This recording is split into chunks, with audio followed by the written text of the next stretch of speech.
आप 6 महीने आगे की देख सकते हो। अच्छा। एक दिन की नहीं, 6 महीने आगे की देख सकते हो। लेकिन लोग विश्वास नहीं करेंगे।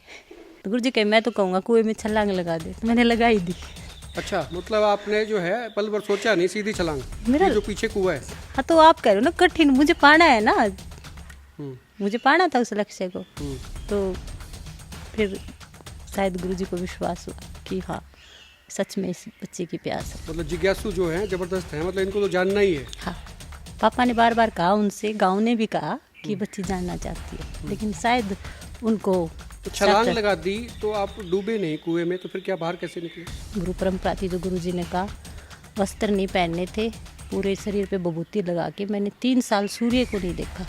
सबसे पहली तपस्या मेरी ये थी। फिर ज्येष्ठ के महीने में सूर्य को देखना सुबह, तपती गर्मी है। हाँ, पूरे सुबह उदय होते ही और जब तक अस्त ना हो। जिस प्रकार आपका शरीर के अनुसार आपका नाम है, उसी अनुसार एक स्थूल शरीर है आपका, एक सूक्ष्म शरीर है जिसे हम आत्मा कहते हैं।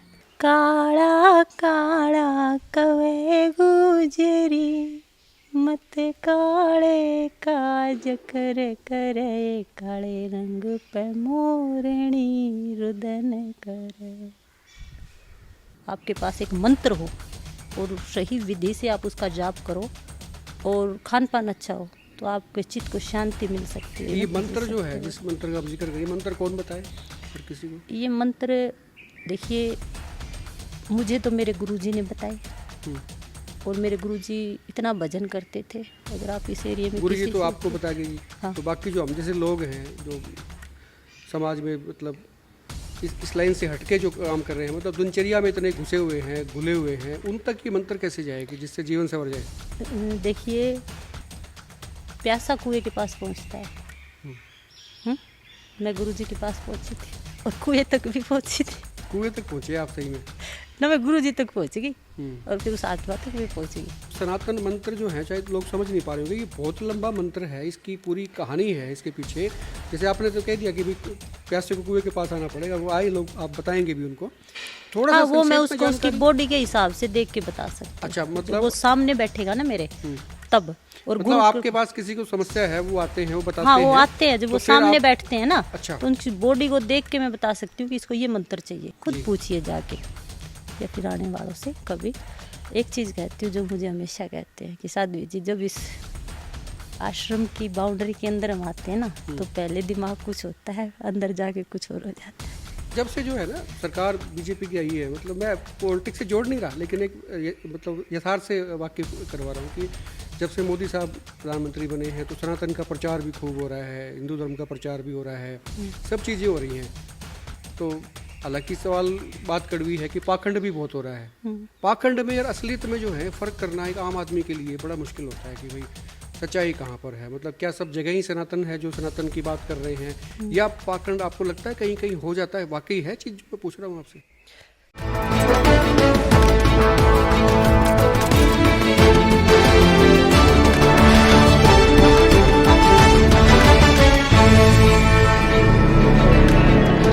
नमस्कार, एक मत पोस्ट में आपका बहुत बहुत स्वागत है। मैं हूं सर्वेश कुकरा। धन लोगों के पास में जितना चाहा था उतना हो रहा है, लेकिन मन को शांति नहीं मिल रही है। और पीड़ा जो है वो शरीर की भी है और मन की भी है। पीड़ाओं को दूर करने के लिए लोग आजकल अध्यात्म का सहारा लेने की कोशिश करते हैं। कोशिश मैं इसलिए कह रहा हूँ कि उनको वो चीज़ें हासिल अक्सर नहीं हो पाती हैं जिनकी तलाश में वो निकलते हैं। साधुओं के पास भी जाते हैं, अखाड़ों में भी जाते हैं, मंदिरों में भी जाते हैं, और पता नहीं कहाँ कहाँ पे जाते हैं। मैं इस वक्त हरियाणा के बरवाला के नज़दीक मतलोडा है। मतलोडा में बाबा इच्छापुरी महाराज का ये आश्रम है। मेरे साथ महामंडलेश्वर साध्वी श्री शक्तिपुरी जी महाराज हैं। मंत्र जो है वो कितने कारगर होते हैं, इन पे भी इनका बड़ा रिसर्च है। ये साध्वी सीधी सीधी वेशभूषा से साध्वी नहीं है, पढ़ाई लिखाई भी ज़बरदस्त है, ज़बरदस्त इन द सेंस की हायर एजुकेटेड है, लेकिन साधना जो है वो इससे भी ऊपर है, इससे भी ज़्यादा है। तमाम तरह के सवाल हैं और जिज्ञासाएं भी हैं, मेरे मन में भी हैं, हो सकता है आपके मन में भी हो। और आपके जो सवाल होंगे वो कोशिश करूंगा कि वो भी इनसे जानने की कोशिश की जाए। आपका शुक्रिया इसलिए भी है कि आपने वक्त दिया, मुझे भी दिया, लोगों को भी दिया, जिन लोगों की जिज्ञासाएं होती हैं। सनातन को लेके आप बड़े गंभीर रहते हैं। सनातन का प्रचार भी होना चाहिए, सनातन को जानना भी चाहिए, लेकिन पाखंड भी धरती पे भी कम नहीं है, हिंदुस्तान में भी कम नहीं है। इनको कंपेयर भी करेंगे आगे जाके। कैसे कैसे मतलब चीज़ें आती हैं आपके पास? जब लोग आते हैं तो कैसे कैसे आते हैं, किस तरह से ठीक करते हैं, क्या समझाते हैं, किस चीज़ का प्रचार आप करते हैं? देखिए, मैं सनातन धर्म और सनातन संस्कृति से जुड़े अपने आश्रमों में गुरु के सानिध्य में रह के मैंने जो तपस्याएं, जो साधनाएं, मैं श्रीमद् भागवत कथा का गायन भी करती हूँ। एक भजन संध्या के माध्यम से भी लोगों के मुझे जानते हैं। और रही बात कि जो लोग परेशान होकर या फिर अपनी समस्या लेकर आते हैं, तो सनातन धर्म और सनातन धर्म के मंत्रों में इतनी ताकत है। और आपका खान पान, अगर ये 2 चीज़ें सही हो तो आप बड़ी से बड़ी बीमारी पर काबू पा सकते हो। तो प्रारब्धवश कहिए, गुरु कृपा कहिए या मेरी जिज्ञासा कहिए, इन सब का समन्वय हुआ तो इस प्रबल इच्छा के कारण गुरुजी के सानिध्य में रहते हुए मेरे ऊपर कृपा हुई कि इस सनातन मंत्रों का जप तप और खान पान साधनाएं, तो अगर आपके पास भी हो और एक लंबा समय गुरु के सानिध्य में रहकर आप अगर इसका अध्ययन करो, तो आप भी व्यक्ति को देखकर समझ सकते हो कि उसकी पीड़ा क्या है और उसकी पीड़ा का समाधान क्या है। आपने 2 चीज़ों का जिक्र किया, आपने मंत्र का भी जिक्र किया, सनातन का भी जिक्र किया, तो ये मतलब थोड़ा सा और एलोबरेट करेंगे तो लोगों को पता लगेगा भी कैसे कैसे मतलब कैसे चीज़ें होती हैं इनसे। देखिए, जैसा मेरे साथ हुआ, मैं अपने ही माध्यम से कहना चाहूँगी कि मुझे जिज्ञासा थी कि व्यक्ति जब मरता है तो उसके शरीर से ऐसा क्या निकलता है। ये मेरी जिज्ञासा कहिए या आत्मा पे रिसर्च कहिए, उसके माध्यम से मुझे गुरु के पास जाना था। और ये वो धाम है, ये वो स्थान है, और ऐसे गुरु मुझे मिले। उन्होंने मुझे कुछ मंत्र बताए, उन मंत्रों का मैंने जप किया। कई कई घंटों बैठना था, तपस्याएं करनी थी, और वो सब करते हुए खान पान के साथ जिन मंत्रों का मैंने जाप किया। और आजकल व्यक्ति आप देखते हो सर्वेश जी कि ज़्यादा सोचते हैं, या आंखें जो देखती हैं वही चित पे चढ़ जाता है, या फिर प्यार में डूबे हुए हैं, दिल लगा हुआ है, या फिर भोग विलास में। शरीर के जो 7 चक्कर हैं उनमें से ये आज्ञा चक्कर हो गया, ये विशुद्ध चक्कर हो गया, ये हृदय, और ये मूलाधार, जिसे भोग की दुनिया कह सकते हैं, इसमें जीते हैं। लेकिन जिन्होंने गुरुओं के साथ, सनातन मंत्रों के साथ, तपस्या के साथ अपना जीवन जिया है, वो नाभि पे स्थिर होते हैं। और नाभि पे स्थिर होने के बाद और मंत्रों के जप के कारण खान पान के साथ उनको एक इतनी एनर्जी आ जाती है कि वो हर समस्या को से जूझ सकते हैं, और हर बीमारी पर और अपनी हर इच्छा को वो पा सकते हैं। थोड़ा सा बैकग्राउंड में जानना चाहूँगा, मतलब जानना ही चाहूँगा कि किस किस तरह की साधना की। हालांकि जो मुझे जानकारी है वो लोगों तक नहीं है, मतलब बहुत कठिन तपस्याएं रहती हैं, उसके बाद में चीज़ें, इनका आभास होता है कि भी हाँ दुनियादारी से ऊपर उठ के हैं, मन चंचल बड़ा होता है, मन को लगाना ही बड़ा मुश्किल होता है, एकाग्रचित करना जो है सबसे टफ काम माना जाता है। किस तरह की साधनाएँ रही हैं जीवन में? देखिए, जब कोई लक्ष्य हो और जिस लक्ष्य को आप पाना चाहते हो, तो लक्ष्य पर ध्यान अग्रसर हो, समाज के हिसाब से, आप सब के हिसाब से वो साधनाएं कठिन हो सकती हैं, लेकिन शायद आत्मा के बारे में जानना, वो मेरी जिज्ञासा इतनी थी कि मैं उसे कठिन नहीं कह सकते। सर्वप्रथम गुरुजी ने मुझे मना कर दिया था अपने पास रखने से। तो सबसे पहले तो गुरुजी ने कहा कि इतना आसान नहीं बेटा। तो मैंने कैसे माने गुरुजी? कैसे माने, शायद गुरु नहीं मानते बच्चों को, शिष्य को मानना पड़ता है। लेकिन फिर हुआ क्या था, मतलब कैसे माने? शायद हम जिस स्थान पे बैठे हैं यही बातचीत हो रही थी, पापा साथ थे, कि बच्ची को जानना है, इसको जानना है। तो ये चीजें मतलब 10, 12, 15 साल पहले की चीजें? 15 साल पहले की है। तो इसको जानना है कि शरीर से ऐसा क्या निकलता है, जिससे निकलने के बाद ये आंखें, ये सब। आपके दिमाग में सवाल था कि शरीर जब मैंने छूट जाता है। मरा हुआ व्यक्ति देखा था। अच्छा, तो उसके बाद ये जिज्ञासा होगी भी हाँ। ये क्या रह गया, क्या हाँ, निकल गया? क्या निकल गया। तो ढूंढते ढूंढते गुरुजी को ढूंढा, तो गुरुजी ने तो मना कर दिया। तो बातें करते करते वहाँ तक चले गए। तो गुरुजी बोले बेटा ये इतना आसान नहीं है। तो मैंने कहा गुरुजी आप जो कहोगे मैं वो करूँगा। तो गुरुजी कहे मैं तो कहूँगा कुएं में छलांग लगा दे। तो मैंने लगाई दी।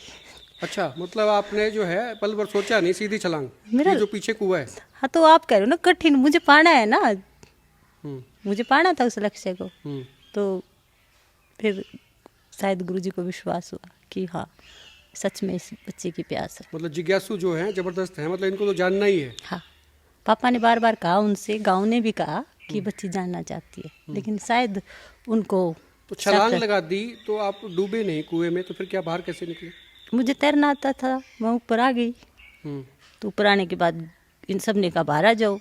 मैंने कहा बाहर तब आऊँगी जब आप पास रखे मुझे इस प्रश्न का उत्तर दो कि मेरे चित्त पे जो चीज़ चढ़ी हुई है कि ऐसा शरीर से क्या निकलता है। कोई साधना कोई तपस्या करो, मैं करने के लिए तैयार हूँ। तो गुरुजी ने कहा तू कर तो लेगी, अब तो विश्वास हो यकीन हो गया। कर लेगी।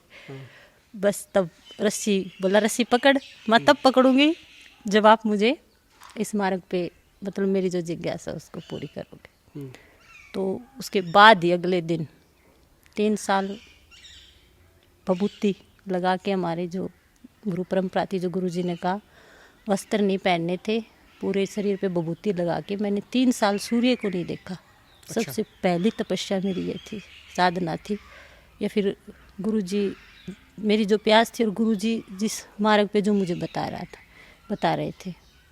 8-8 घंटे एक आसन पे बैठना और दाल पीना, 2 बार दाल ही पीना। तो वहाँ से ये साधना हुई। फिर ज्येष्ठ के महीने में सूर्य को देखना सुबह, तपती गर्मी में। हाँ पूरे सुबह उदय होते ही और जब तक अस्त ना हो तब तक उसको देखते रहना। शरीर काला पड़ जाता था, खाल उतर जाती थी, लेकिन इच्छा इतनी प्रबल थी कि मुझे जानना है। सर्दी के महीने में 108 घड़े रख दिए, वो सुबह 4 बजे उनसे स्नान करना। फिर उसके बाद कुछ साधनाएं जो रात को नहीं सोना, मुझे पूरी रात जप करना। और कभी पत्तों का रस, कभी फल, कभी ये शरीर खान पान, और जो वो मंत्र बताते थे ना उनका जप करना। करते करते फिर मेडिटेशन, ध्यान की प्रक्रिया, जाते जाते करते करते ऐसे। पर मुझे ये कठिन नहीं लगा। मतलब बहुत ज़्यादा कठिनता से आप गुजर गए तो उसके बाद फिर कुछ लगा ही नहीं? हाँ, वो तपस्या गुरुजी ने, कई बार बच्चों का सवाल होता है कि मेरे पापा के पास सब कुछ है लेकिन फिर भी हमारे घर गाड़ी खड़ी है, फिर भी पापा कहते हैं साइकिल पे जाओ। मेरे पापा ऐसा कर रहे हैं, लेकिन उनको ये नहीं पता कि पापा आपको मजबूत बना रहे मैं हैं। भी कह देता हूँ बच्चों को हाँ, कि कार में नहीं, पैदल चले जाओ। लेकिन मैं उन बच्चों को कहना चाहूँगी कि आपके पापा आपको मजबूत बना रहे हैं। वो गाड़ी, वो कार, सारी व्यवस्था आपकी है, लेकिन मजबूत इतना बना रहे हैं कि आज साइकिल पे चल के कल आप उनको संभाल सको। पूत कपूत तो क्यों धन संचय, और पूत सपूत तो क्यों धन संचय। चित्त जो है शांत नहीं रहता है, मतलब बड़ा चंचल हो गया, सभी का हो गया। इसकी खोज में भी लोग रहते हैं कि भाई ये शांत कैसे हो, मतलब महत्वाकांक्षाएं बहुत बढ़ती हैं। आज आपके पास में कोई चीज़ आ गई, आपको कल लगता है, हमें लगता है कि भाई उससे ज़्यादा आनी चाहिए। वो चीज़ आ गई तो उसके बाद लगता है कि और ज़्यादा आनी चाहिए। वो एंडलेस है, ऐसे ही मित है, उसका कोई आकार ही नहीं है, वो बढ़ती जाती हैं चीज़ें। इनसे कैसे मुक्ति पाए आदमी कि भाई शांत रहे? मतलब नहीं सर्वेश जी, ऐसा तो नहीं है कि सबका चित्त अशांत है। मैंने लगभग 100-125 कथाओं के माध्यम से पूरे देश में जाके देखा है। बहुत से गृहस्थी हैं, बहुत से बच्चे हैं, बहुत सी माताएं हैं, बहुत सी बेटियां भी हैं जो संसार में रहते हुए भी उनका चित्त आनंदमय है। लेकिन जहाँ तक मैंने उनको देखते हुए ये कहा कि मैं ये कहूँ कि भाई मंत्र जाप भजन करो, तो देखो वो तो एक मार्ग है ही चित्त को आनंदित और शांति पाने का, उससे बड़ा तो कोई मार्ग हो ही नहीं सकता। लेकिन एक चीज़ मैं कहूँगी कि जिस प्रकार आपका शरीर के अनुसार आपका नाम है, उसी अनुसार एक स्थूल शरीर है आपका, एक सूक्ष्म शरीर है जिसे हम आत्मा कहते हैं। शरीर के नाम के भांति अगर आपकी आत्मा के पास आपके पास एक मंत्र हो और सही विधि से आप उसका जाप करो और खान पान अच्छा हो, तो आपके चित्त को शांति मिल सकती है और आप आनंद पूर्वक जीवन ये जी मंत्र जो है, सकते हो। जिस मंत्र का आप जिक्र करिए, मंत्र कौन बताए हर किसी को? ये मंत्र देखिए, मुझे तो मेरे गुरुजी ने बताए, हम्म। और मेरे गुरुजी इतना भजन करते थे। अगर आप इस एरिया में गुरु जी किसी तो से आपको बता गए जी। हाँ। तो बाकी जो हम जैसे लोग हैं, जो समाज में मतलब इस लाइन से हटके जो काम कर रहे हैं, मतलब दिनचर्या में इतने घुसे हुए हैं, घुले हुए हैं, उन तक ये मंत्र कैसे जाएगी जिससे जीवन संवर जाए? देखिए, प्यासा कुएं के पास पहुंचता है। मैं गुरुजी के पास पहुंची थी और कुएं तक भी पहुंची थी कुएं तक पहुंचे आप सही में? ना, मैं गुरुजी तक पहुंच गई हम्म। और फिर उस आत्मा तक भी पहुंच गई जिसको हम परमात्मा कहते हैं। और परमात्मा कहीं दूर नहीं, आपके अंदर ही है। आत्मा भी आपके अंदर है, परमात्मा भी आपके अंदर है। बस बताने का रास्ता कोई मेरे गुरुजी जैसा गुरुजी मिल जाए तो प्यासा कुएं के पास जाता है। और ऐसी बात नहीं है कि आप किसी भी चीज़ को पा सकते हो, आनंद को, शांति इच्छा को, आनी सब। चाहिए अंदर से। हाँ, बाबा इच्छापुरी की समाधि है 400 वर्ष अच्छा। पुरानी।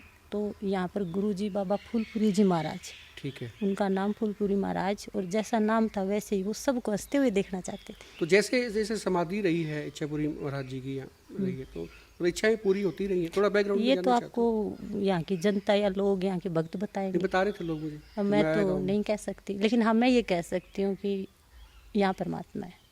मेरी जो जिज्ञासा थी, मेरी जो इच्छा थी कि ऐसा इस शरीर से क्या निकलता है, वो मेरी इच्छा पूरी हो गई। अच्छा, जब से जो है ना सरकार बीजेपी की आई है, मतलब मैं पॉलिटिक्स से जोड़ नहीं रहा, लेकिन मतलब यथार्थ से वाकिफ करवा रहा हूँ कि जब से मोदी साहब प्रधानमंत्री बने हैं तो सनातन का प्रचार भी खूब हो रहा है, हिंदू धर्म का प्रचार भी हो रहा है, सब चीज़ें हो रही हैं।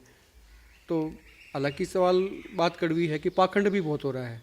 पाखंड में और असलियत में जो है फ़र्क करना एक आम आदमी के लिए बड़ा मुश्किल होता है कि भाई सच्चाई कहाँ पर है। मतलब क्या सब जगह ही सनातन है जो सनातन की बात कर रहे हैं, या पाखंड आपको लगता है कहीं कहीं हो जाता है? वाकई है चीज़, मैं पूछ रहा हूँ आपसे। तो मैं आपने जो प्रश्न किया है पाखंड के बारे में किया है, देखिए इस कबीरा इस संसार में भांति भांति के लोग, जिन व्यक्तियों के पास सनातन मंत्र है, अच्छा भोजन है, उनके पास एक पॉजिटिव वाइब्रेशन रहती है। तो हम जैसा करेंगे संग वैसा चढ़ेगा रंग। तो जितनी हमारी बुद्धि और दिमाग काम करता है तो वैसा ही संग हमें मिलता है। और उसके लिए मैं कर्म को प्रधानता दूंगी। जितनी आप पॉजिटिव वाइब्रेशन में रहोगे, पॉजिटिव मंत्र जाप करोगे, अच्छा खान पान करोगे, तो फिर आप समझ सकोगे कि ये पाखंडी है या फिर ये अच्छा है। मतलब ये तो मानते ही आप है थोड़ा सा कहीं ना कहीं। देखिए संसार है, संसार हर तरह के व्यक्ति से, वस्तुओं से बनकर मिलता है। अगर सच्चाई होगी और झूठ है, अगर झूठ से ना ठगे गए तो फिर सच्चाई को कैसे समझेंगे? मानते हो आप इस बात को? तो रात है तो ही दिन का महत्व है ना। तो फिर वो अपनी बुद्धि के अनुसार, जैसा सोशल मीडिया पे आप देखना चाहते हो, आपको वैसे ही मिल जाएंगे। सही बात है, वैसी चीज़ दिखाता है। वैसे वो भी उनका भी जो है ना एल्गोरिथम इसी पे काम करता है कि आप चाहते क्या हैं। हाँ, तो वही दिखाता है। वही दिखाता है। अच्छा, आपसे जब बातचीत हो रही है तो आपने बहुत बार जिक्र किया, खान पान को लेके भी जिक्र किया। तो मतलब जैसा सोचता है, जैसे खाता है वैसा ही मतलब दिमाग में विचार भी वैसे ही आते हैं। मतलब विचारों से कनेक्शन जो है खान पान का भी है। हाँ, मैं आपको ये कह सकती हूँ, खान पान और सनातन मंत्र, अगर दो चीज़ आपके पास है, 80% आपका जीवन आनंद में होगा। तो सनातन मंत्र जो है, शायद लोग समझ नहीं पा रहे होंगे, ये बहुत लंबा मंत्र है, इसकी पूरी कहानी है इसके पीछे। जैसे आपने तो कह दिया कि भाई प्यासे को कुएं के पास आना पड़ेगा, वो आए लोग, आप बताएंगे भी उनको थोड़ा सा। वो मैं उसको उसकी बॉडी के हिसाब से देख के बता सकती हूँ। अच्छा, मतलब वो सामने बैठेगा ना मेरे तब। और मतलब आपके पास किसी को समस्या है, वो आते हैं, वो बताते हाँ, हैं। वो आते हैं जब वो सामने बैठते हैं ना। अच्छा। तो उनकी बॉडी को देख के मैं बता सकती हूँ कि इसको ये मंत्र चाहिए, ये इसका मतलब एक तरह से जो आपके पास अध्यात्म का जो है, उससे आपको पूरी स्क्रीनिंग हो जाती है बॉडी में। हाँ, कि भाई इसमें है क्या मामला। हाँ, क्योंकि ये जो तपस्या कह लो, साधना कह लो, मंत्र जाप कह लो या खान पान कह लो, जो एकाग्रता आई है वो तो सामने बंदा बैठे। अगर आप करोगे तो आप भी ऐसा कर सकते हो। आप 6 महीने आगे की देख सकते हो। अच्छा। एक दिन की नहीं, 6 महीने आगे की देख सकते हो। लेकिन लोग विश्वास नहीं करेंगे। क्यों करेंगे वो वही जो उसका प्रारब्ध में होगा। कोई विश्वास भी करके भी गुरु की बातों को मान के वो वही काम शुरू करते हैं, वही कारोबार शुरू करते हैं। अब इस घर से जितने भी भक्त भाई गुरु जुड़े लोग भक्त जुड़े हैं वो हर काम गुरु जी से पूछ के करते थे। क्यों? उनके पास एक दिव्य दृष्टि होती है। तो वो क्या सनातन मंत्र से जप से साधनाओं से, आपने महात्माओं को देखा होगा, बहुत से महात्माओं से अगर मिलना हुआ, केवल भजन साधना से मतलब। हमारे गुरु जी बस जाप और बस थोड़ा सा बोलते थे, थोड़ा सा खाते थे। भजनों का बड़ा रोल रहता है ना। हाँ भजन, आपके भी भजन बड़े प्रसिद्ध हुए, करोड़ों लोगों ने देखा है।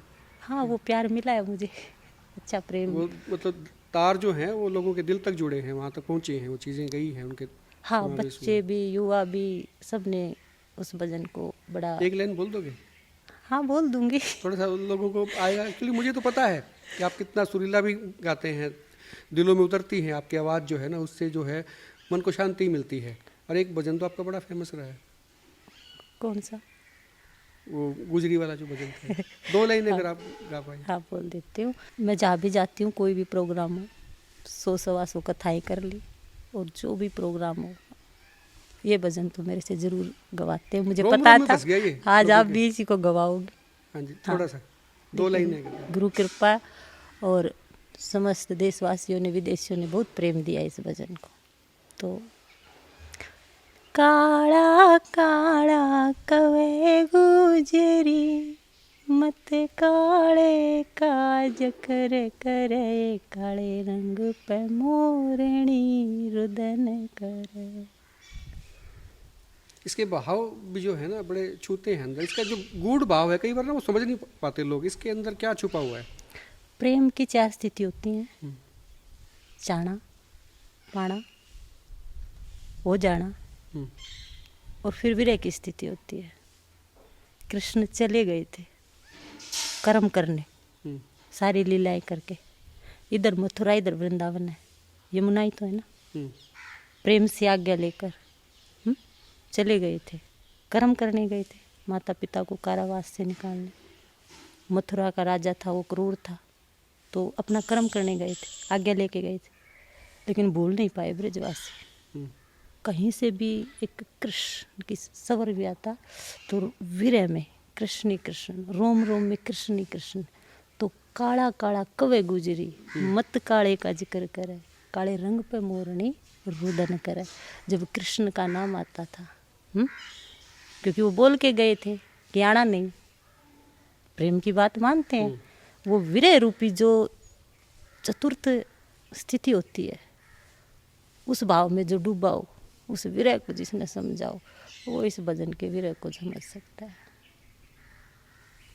अच्छा, आपके पास जो है आश्रम में स्वाभाविक सी बात है, ग्रस्त लोग भी आते हैं, नेता भी आते हैं। नेता की एक अलग वैरायटी होगी है, मतलब तमाम पार्टियों के भी आते हैं। हाँ, उनकी भी अपनी तरह की सब आते हैं, सब आते हैं। कथाओं में भी आते हैं, जहाँ प्रोग्राम वहाँ भी, यहाँ भी सब आते हैं। सभी आते हैं। सभी से प्रेम है आपको? पार्टी से कोई मतलब ही नहीं है? मुझे सबसे किस तरह की कैसा ही सवाल या कष्ट होते हैं ऐसे लोगों को जो पॉलिटिक्स करते हैं? देखिए, वो मुझे अपने मन की बात कहते हैं, और मेरा धर्म है कि उनकी बात सुन के उनका समाधान करना, ना कि मैं पब्लिक में उनकी बातें कहूँ।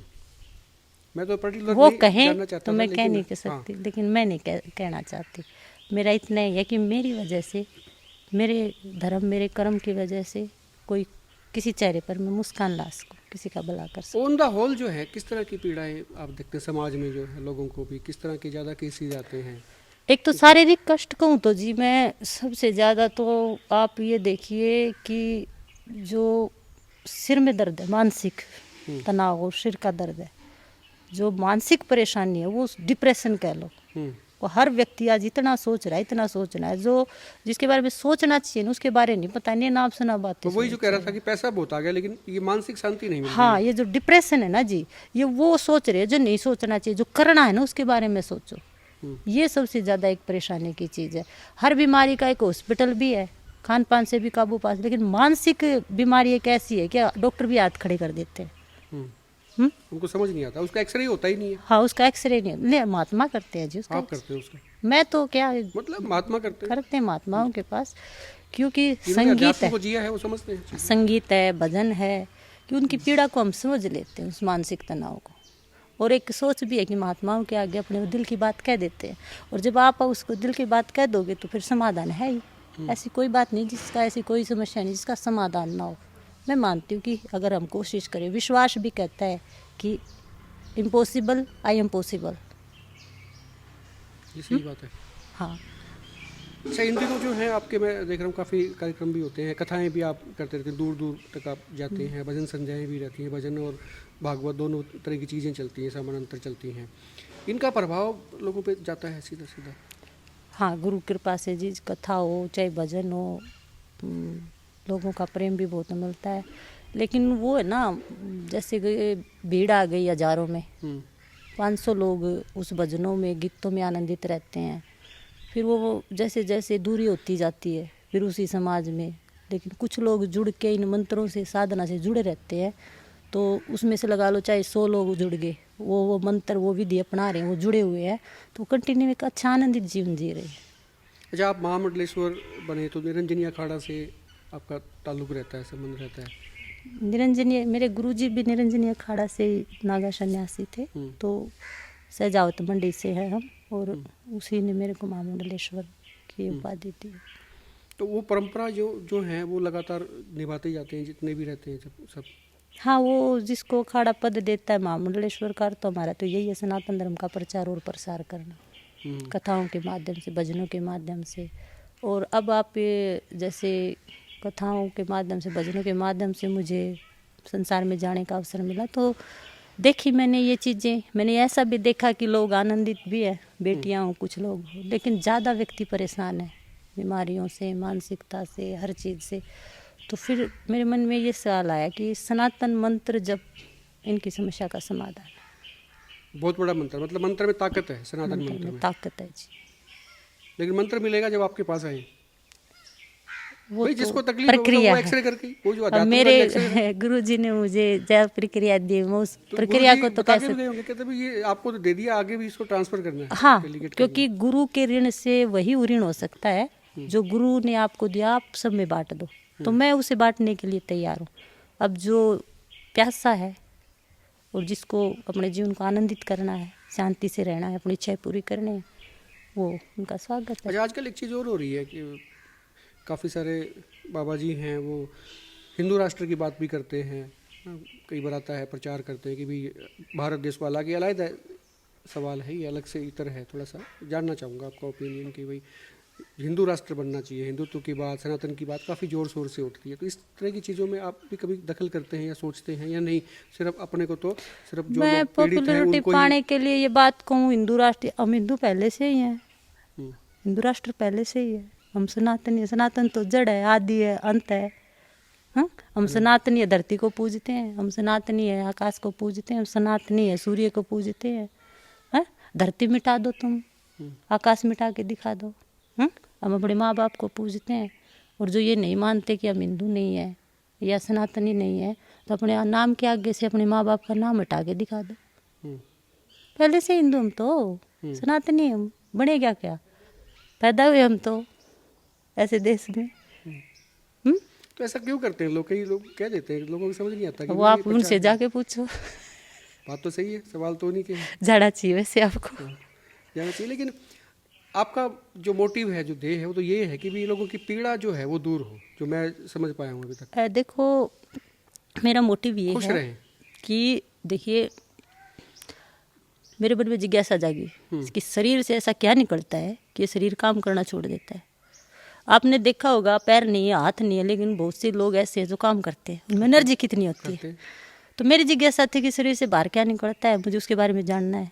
जब सनातन मंत्रों ने मेरी वो इच्छा पूरी कर दी, तो क्या आपकी बीमारी, ये तो छोटी मोटी बातें तो हैं। ये निकला है, थोड़ा सा जानना चाहूँगा इसमें क्या निकल के आया कि जब आप इस चीज़ में गए, गहराई में गए, जड़ में गए, तो क्या निकल के आता है? तो भाई शरीर से क्या निकलता है?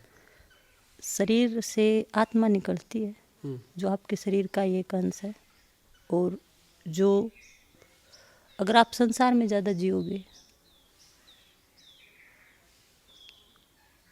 संसार के खान पान के अनुसार, और अगर आप सनातन मंत्र जप और सात्विक खान पान के साथ जियोगे, तो आपका शरीर उस आत्मा के काबू में रहेगा और आप स्वस्थ रहोगे, आनंदित रहोगे। मतलब ये फार्मूला है, अगर आपको खुश रहना है, आनंदित रहना है, देना सीखना होगा आपको। ये बड़ा आपको ये टॉपिक जो है ना, ये गजब है कि हर कोई पाना चाहता है, पाना पाना चाहता चाहता है। है, दे दो, ये मिल जाए, ये मिल जाए, मेरे से प्रेम करे कोई। हाँ, आप करो ना प्रेम, पहले आप करो ना प्रेम, फिर तो मिलेगा। ये चाहिए, तूने दिया क्या है? सुबह से लेकर शाम तक ये सोचो कि मैंने किसी रिश्ते को, समाज को, संसार को मैं देता क्या हूँ। अगर हर व्यक्ति ये चीज़ भी सुबह से उठकर शाम तक सोचने लग जाए ना कि मैंने दिया क्या है, 7 दिन में देखना उसका जीवन बदल जाएगा। मैं और मेरा, मुझे चाहिए, बस इसकी जगह ये कि मैं क्या दे रहा हूँ। लेना चाहता है, देना नहीं चाहता आदमी। तो जो कृष्ण से क्या नहीं छूटा, हम्म, माँ छूटी, पिता छूटा, मथुरा छूटी, ग्वाल बाल छूटी, राधा छूटी, दिया है ना।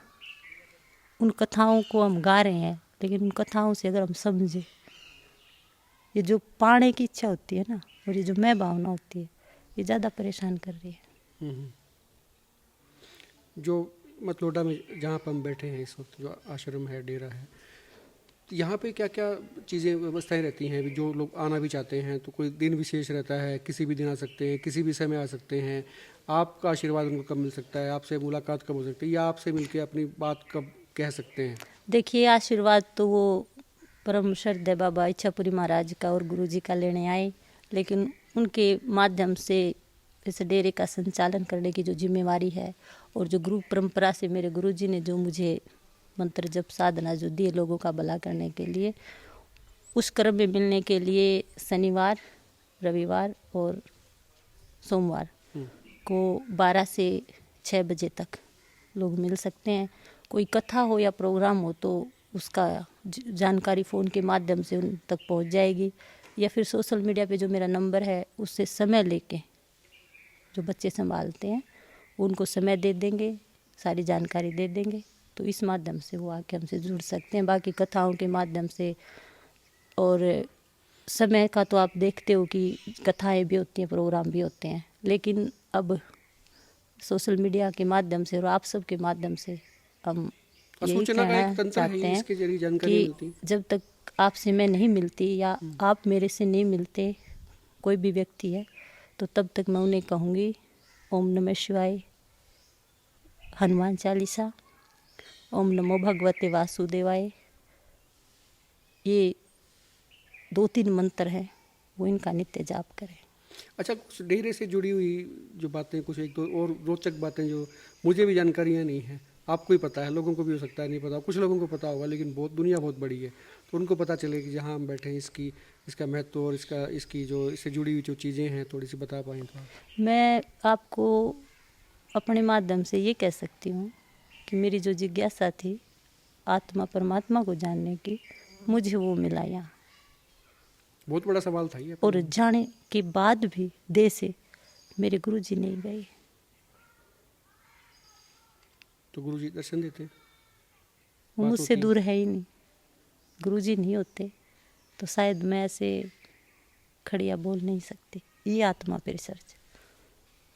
तो संसार की वस्तुएं, संसार के व्यक्ति, संसार के दुख, इस देह के दुख तो छोटी बात है, कोई जाने के बाद भी आपके पास रहे तो ये सबसे बड़ी विजय है।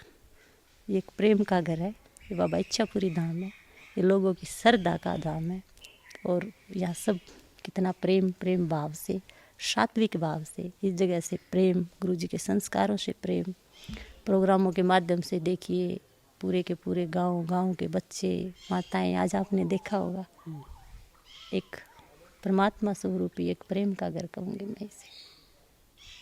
बिल्कुल, इच्छा पूरी धाम है, इच्छाएं पूरी होती हैं। आप आएंगे तो चीज़ें आपको समझ में और ज़्यादा आएंगी, क्योंकि जब आदमी खुद उसमें उतरता है, जाता है, उसके अंदर घुसने की कोशिश करता है, तो यथार्थ से सामना होता है और पता लगता है कि भी हाँ, दुख हो सकता है कि आप जहाँ पर बैठे हो आपके लिए बहुत बड़ा हो, लेकिन जब यहाँ पे आते हैं तो दुख रहते नहीं है, दुख बहुत छोटे नज़र आते हैं, तकलीफ़ें मिट जाया करती हैं। और जो मंत्र है साध्वी महामंडलेश्वर श्री शक्ति पुरी महाराज ने बताया कि भाई कुएँ के पास में जो है जाना पड़ता है, कुआँ कई बार चल के नहीं आ पाता है, उसकी भी अपनी मजबूरियाँ होती हैं, तो प्यासे को जाना पड़ता है। तो आप आएँ, आपको आपकी कुछ जिज्ञासा है तो आप ज़रूर कमेंट भी आप कर सकते हैं, लेकिन आएंगे तो ज़्यादा बेहतर होगा। और मतलोडा जो है बरवाला के नज़दीक जो है, यहाँ पर ये डेरा है और इसकी मान्यताएँ बहुत ज़्यादा हैं। और साध्वी शक्तिपुर की, जैसे मैंने बताया कि उन्होंने तपस्याएं ऐसी ऐसी की हैं कि जिनके बारे में सोचना जो है वो भी नामुमकिन सा होता है, क्या सोच ही नहीं पाता कि इतनी तपस्याएं भी कोई कर सकता है क्या, 3-3 साल तक सूर्य के दर्शन जो ना करे। तो वो बहुत सी चीज़ें हैं वो इनके साथ ही जुड़ी हैं, इन्हीं को पता है। तो आप आएँ, मेरी तो गुजारिश आपसे यही है कि आप यहाँ पे आएंगे, इनसे मिलेंगे, आशीर्वाद लेंगे तो और मंत्र आप तक पहुँचता है तो फिर कष्ट दूर हो जाते हैं साथी जी। एक चीज़ मैं कह सकती हूँ, इस स्थान के बारे में जो लोग कहते हैं वैसे बहुत सारी चीज़ें आपको सुनने को मिलेंगी अगर आप इधर के लोगों से खुद जी। पूछिए जाके, या फिर आने वालों से कभी। एक चीज़ कहती हूँ जो मुझे हमेशा कहते हैं कि साध्वी जी, जब इस आश्रम की बाउंड्री के अंदर हम आते हैं ना, तो पहले दिमाग कुछ होता है, अंदर जाके कुछ और हो जाता है। क्या बात है, मतलब घुसते ही जो है चमत्कार पे कैसा था, चमत्कार जैसे शुरू हो खुद जाते हैं। कुछ मिल गया, बस जैसे आधे दुख तो वही दूर हो गए जी। क्योंकि गुरु जी ने यहाँ तप किया है, बहुत तपस्याएं की है, और उस परंपरा को हम सब तप बच्चे, का असर तो सब होता ही है। यहाँ रहने वाले बच्चे भी देखो जी, पूजा पाठ करके खान पान सब सात्विक उसको हम निभा रहे हैं। तब का असर बिल्कुल आपको यहाँ पर मिलेगा। खुल के कमेंट जरूर करें, शेयर आप जो है इसको करना बिल्कुल भी ना भूलें, इस वीडियो को शेयर करें। पसंद आए तो आप लाइक भी कर सकते हैं। आप देखते हैं एक मत पोस्ट। नमस्कार।